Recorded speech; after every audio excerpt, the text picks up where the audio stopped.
Hello friends, स्वागत है आप सभी का फिर से एक नए वीडियो में। और विश्वास है कि आप सभी ठीक होंगे। तो आप सभी को सुबह का नमस्कार है मेरा दुबई से।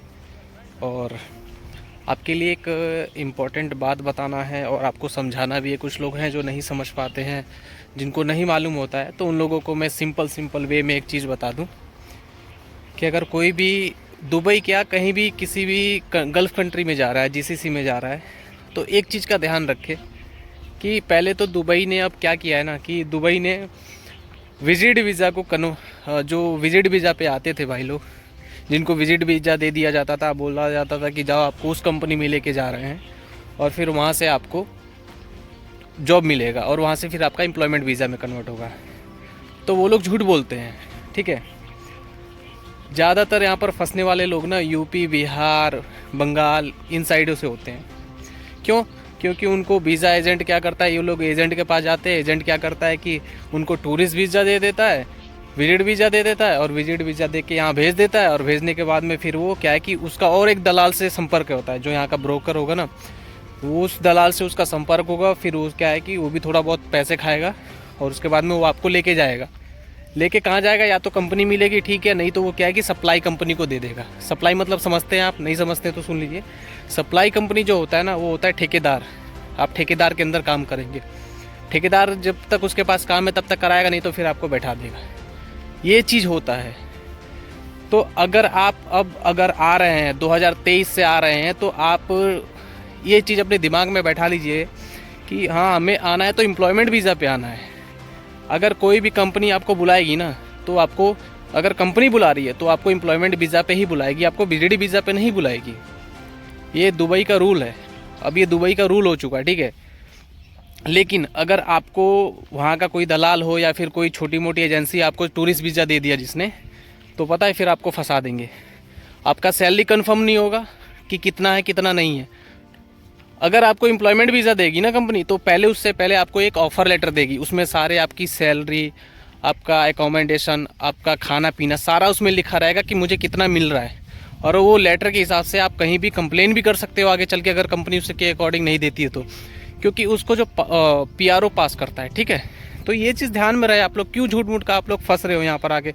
बहुत से डेली ऐसे भाई लोग हैं ना कि मिलते हैं, बताते हैं, ठीक है। हमारी भी कंपनी में है जो सप्लाई वाले, मुझे भी पहले सप्लाई के बारे में नहीं मालूम था, लेकिन सप्लाई का मेन है ठेकेदारी। अगर आपके पास वो, पता ही है आपको, गांव में भी जो लोग घर और बनाते हैं, ठेका ले लेते हैं, उनके अंडर काम करते हैं, बहुत से लोग होते हैं, है ना। आज काम रहा तो ठीक है, नहीं तो अपने घर बैठो। यही हाल यहाँ पर है। तो इस चीज़ को समझिए। थोड़े बहुत तो पढ़े लिखे होंगे, थोड़े बहुत तो जानते ही होंगे आप लोग। आजकल तो सबके पास स्मार्टफोन है, सब चीज़ है। अगर नहीं पता है तो आप, कोई दिक्कत नहीं है, आप मेरे को मैसेज कर दीजिए, ठीक है। आपको अगर वीज़ा से अगर वीज़ा जाना है, कौन सा वीज़ा है, या फिर ऑफ़र लेटर में आपको डाउट लगता है, तो आप मेरे को सेंड कर दीजिए, मैं आपको बता दूंगा। लेकिन मत आइए। बड़ा दुख होता है जब देखते हैं ना यार इधर की, हाँ यार, लोग कैसे गर्मी में काम करते हैं, बाहर फेंक दी, बाहर बहुत सी ऐसी चीज़ें, फ्रॉडगिरी हो रही है यहाँ पर। तो इस चीज़ का ध्यान रखिए, ठीक है। और ये आपको विश्वास नहीं है, 100% ये चीज़ बात सही है, बिल्कुल सही बात है ये। आप किसी से भी पता कर लीजिए। अगर विश्वास नहीं तो आ जाइए फिर विजिट वीज़ा लेके। लेकिन आपको अगर समझ में आ रहा है ना, तो अब कंपनी एम्प्लॉयमेंट वीज़ा ही लेकर आ पाए। एम्प्लॉयमेंट वीज़ा पे आएंगे तो आपको बेनिफिट रहेगा, अदरवाइज़ बेनिफिट नहीं रहेगा।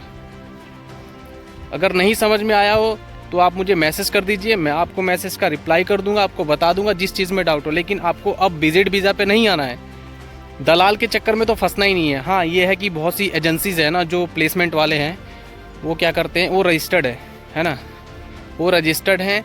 और वो क्या है कि एम्प्लॉयमेंट वीज़ा इशू, क्योंकि आपको पता होना चाहिए कि एम्प्लॉयमेंट वीज़ा कौन देता है। या तो क्लाइंट इंटरव्यू होता है ना, जैसे आपको पता है कि मुंबई, दिल्ली में क्लाइंट इंटरव्यू चलता है, तो वहाँ पे पता है क्या है कि आपको वो वीज़ा इशू करते हैं, एम्प्लॉयमेंट वीज़ा इशू करते हैं। अगर क्लाइंट इंटरव्यू आता है तो वीज़ा इशू करते हैं। ऐसे कोई कंपनी आपको वीज़ा इशू नहीं करती एम्प्लॉयमेंट वीज़ा। आपको फिर क्या है ना कि वो जो छोटे मोटे प्लेसमेंट वाले खुल के बैठे हैं, वो आपको विजिट वीज़ा भेज देंगे, यहाँ पर कोई दूसरे दलाल को दे देंगे, उनका संपर्क रहता है, या फिर आपको फिर यहाँ पर काटना ही काटना है।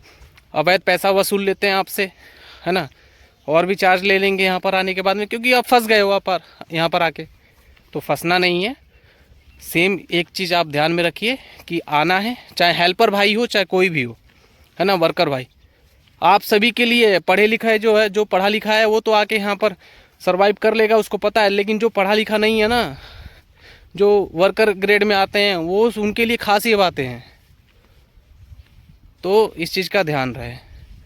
ये वीडियो मेरा इसी से रिलेटेड था, विजिट वीज़ा और एम्प्लॉयमेंट वीज़ा से रिलेटेड था। तो प्लीज़ आप सभी इस बात को ध्यान में रखें, और कोई डाउट हो तो आप मेरे से संपर्क कर सकते हैं। मैं अपना डिस्क्रिप्शन में और अपना मेल आईडी, अपना व्हाट्सएप नंबर, अपना फिर उसके बाद में इंस्टाग्राम आईडी सारा इसमें मेंशन कर दूंगा। वहाँ पर जाके कांटेक्ट करिए, आपको 100% रिप्लाई मिलेगा और जेन्युइन रिप्लाई मिलेगा। ठीक है, तो वीडियो को करते हैं समाप्त, और समाप्त करने से पहले प्लीज़ वीडियो को लाइक एंड सब्सक्राइब ज़रूर करिएगा, ताकि और भी आगे आपको इन्फॉर्मेशन वाली बातें जानने के लिए मिले। तब तक के लिए धन्यवाद।